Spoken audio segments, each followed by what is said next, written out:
আসসালামু আলাইকুম। আমরা আজকে পড়ব হচ্ছে রেট অফ ইভলিউশন। তো রেট অফ ইভলিউশনের মধ্যে আমরা আজকে আলোচনা করব হচ্ছে পাইলোটিক গ্র্যাজুয়ালিজম এবং হচ্ছে পাংচুয়েটেড ইকুইলিব্রিয়াম। তো প্রথমে হচ্ছে আসো পাইলোটিক গ্র্যাজুয়ালিজম। তো এটা বোঝার আগে আমাদেরকে হচ্ছে এই গ্রাফের মতো যে স্ট্রাকচারগুলো দেখতে পাচ্ছ, এগুলো আমরা একটু বোঝার চেষ্টা করব। এই যে তুমি এখানে দেখছো এটা উপরের দিকে যাচ্ছে, এটাকে আমরা অ্যাকচুয়ালি হচ্ছে টাইম হিসেবে কাউন্ট করতেছি। আর এই যে হচ্ছে তোমার বাঁকা করে হচ্ছে সোজা, হ্যাঁ, ভার্টিক্যাল যেটা দেখতে পাচ্ছ, এটাকে আমরা বলি হচ্ছে মরফোলজিক্যালি চেঞ্জ। এরপরে আবার এই যে সোজা দেখতে পাচ্ছ, এটাকে আমরা বলি হচ্ছে টাইম। এরপরে এটাকে আমরা আবার বলি হচ্ছে তোমার হচ্ছে মরফোলজিক্যাল চেঞ্জ। আমি যদি আরও একটু স্পষ্টভাবে বলি, ধরো হচ্ছে মনে করো অনেক বছর পর্যন্ত কোনো অ্যানিমেলের মধ্যে কোনো বৈশিষ্ট্যই চেঞ্জ হয় নাই, ঠিক আছে, হঠাৎ করে হচ্ছে তোমার পুরো চেঞ্জ হয়ে গেছে, মানে একটা তোমার হচ্ছে অ্যানিমেলের পুরো মরফোলজিক্যালি চেঞ্জ হয়ে গেছে। এটা হচ্ছে ডাইরেক্ট সরাসরি চেঞ্জটা দেখাচ্ছে। এরপর মনে করো চেঞ্জ হওয়ার পর আবার মিলিয়ন অফ ইয়ার্স হচ্ছে তোমার কোনো চেঞ্জ হয় নাই, হঠাৎ করে হচ্ছে আবার মরফোলজিক্যালি অনেক বেশি চেঞ্জ হয়ে গেছে, এটা এখানে প্রকাশ করছে। আর এটাকে আমরা বলি হচ্ছে পাংচুয়েটেড ইকুইলিব্রিয়াম। আর এই যে গ্রাফটা দেখতে পাচ্ছ টি স্ট্রাকচার, এটা হচ্ছে এটা দ্বারা কি বোঝাচ্ছে, ধরো তো হচ্ছে তোমার সেম এটার মতোই, এটা হচ্ছে তোমার টাইম ইন্ডিকেট করতেছে।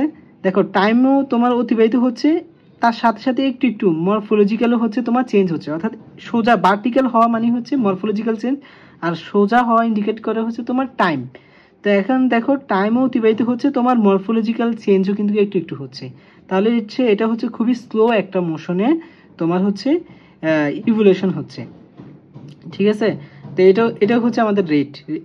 এবার দেখো হচ্ছে তোমার পাইলোটিক গ্র্যাজুয়ালিজম বা পাইলোটিক গ্র্যাজুয়ালিজম, ঠিক আছে। এটা দ্বারা কি বোঝাচ্ছে, এটা খুবই হচ্ছে তোমার কি স্লো বাট স্টেডি, মানে হচ্ছে খুবই স্লো, কারণ হচ্ছে দেখো টাইম অতিবাহিত হচ্ছে এবং খুবই একটু একটু করে মরফোলজিক্যালি চেঞ্জ হচ্ছে, তাহলে এটা খুবই স্লো চেঞ্জ।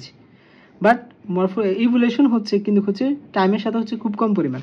আর হচ্ছে পাংচুয়েটেড ইকুইলিব্রিয়ামটা হচ্ছে তোমার এটা খুবই স্টেবল। দেখো কোনো চেঞ্জ নাই, এ টাইম পর্যন্ত কোনো চেঞ্জ হয়নি, কিন্তু হঠাৎ করে এটা খুবই stable. But every now and then there is a মানে হচ্ছে ডিসরুপটিভ, অর্থাৎ হচ্ছে হঠাৎ করে হচ্ছে তোমার অনেক বেশি মরফোলজিক্যাল চেঞ্জ হয়ে গেছে, ঠিক আছে। এমনিতে হচ্ছে তোমার এটা স্টেবল, কোনো চেঞ্জ হয় না, কিন্তু হঠাৎ করে হচ্ছে তোমার অনেক বেশি রিপিডলি হচ্ছে তোমার চেঞ্জ হয়ে যায়। তাহলে আশা করি তোমরা এটা বুঝতে পারছো। এবার আমরা দেখব হচ্ছে তোমার পাইলোটিক গ্র্যাজুয়ালিজম আর তোমার হচ্ছে পাংচুয়েটেড ইকুইলিব্রিয়ামের মধ্যে পার্থক্য। দেখো পাইলোটিক গ্র্যাজুয়ালিজমটা হচ্ছে খুবই স্মল ভেরিয়েশন, অর্থাৎ হচ্ছে তোমার টাইমের সাথে সাথে একটু একটু করে তোমার মরফোলজিক্যালও চেঞ্জ হচ্ছে, এটাকে আমরা বলতেছি হচ্ছে স্মল ভেরিয়েশন। আর এটা হচ্ছে তোমার কমুলেটিভ চেঞ্জ, অর্থাৎ হচ্ছে অনেক বেশি হচ্ছে তোমার চেঞ্জ হচ্ছে, ঠিক আছে। দেখো এ দুটো পর্যন্ত কোনো চেঞ্জ হয় না, হঠাৎ করে অনেক বেশি চেঞ্জ হচ্ছে। এরপরে দেখো হচ্ছে তোমার 2 নাম্বারটা, এটা হচ্ছে লং পিরিয়ড অফ টাইম, মানে এটা হচ্ছে অনেক মানে হচ্ছে লং পিরিয়ড টাইম ধরে হচ্ছে তোমার ইভলিউশন চেঞ্জটা হয়। দেখো মনে করো টাইমে একটু একটু উপরের দিকে যাচ্ছে, দেন মরফোলজিক্যালি একটু একটু চেঞ্জ হচ্ছে, তাহলে এটা হচ্ছে লং টাইম ধরে হচ্ছে চেঞ্জ হচ্ছে। আর এটা হচ্ছে তোমার কি শর্ট পিরিয়ড অফ টাইম, অর্থাৎ হচ্ছে দেখো এখান থেকে কিন্তু চেঞ্জ হয়েছে, তো এখান থেকে যে চেঞ্জ হলো এটা কিন্তু হঠাৎ করে হলো, অর্থাৎ হচ্ছে শর্ট টাইমে হয়েছে। এটা অনেকেই বুঝতে পারে না, এই জন্য আমরা দেখলাম। এরপরে দেখো হচ্ছে এটা হচ্ছে ভেরি স্লো প্রসেস, এটা খুবই ভেরি স্লো প্রসেস, অর্থাৎ হচ্ছে টাইম অতিক্রম করবে, তোমার আস্তে আস্তে মরফোলজিক্যাল ক্যারেক্টার হচ্ছে চেঞ্জ হবে। আর তোমার এটা হচ্ছে খুবই স্পিড আপ। দেখো হচ্ছে এখানে পর্যন্ত কোনো চেঞ্জ নেই, কিন্তু হঠাৎ করে হচ্ছে ভার্টিক্যাল লাইনটা, আমি আবার বলতেছি, এটা আমরা নির্দেশ করতেছি হচ্ছে মরফোলজিক্যাল চেঞ্জ, আর এই সোজাটাকে আমরা হচ্ছে টাইম। তো দেখো এতটুকু পর্যন্ত কোনো চেঞ্জ হয় না, কিন্তু হঠাৎ করেই তোমার অনেক বেশি চেঞ্জ হয়ে গেছে, তো এই জন্য এটাকে আমরা বলতেছি এটা খুবই স্পিড আপ, মানে অনেক বেশি ইভলিউশন হয়।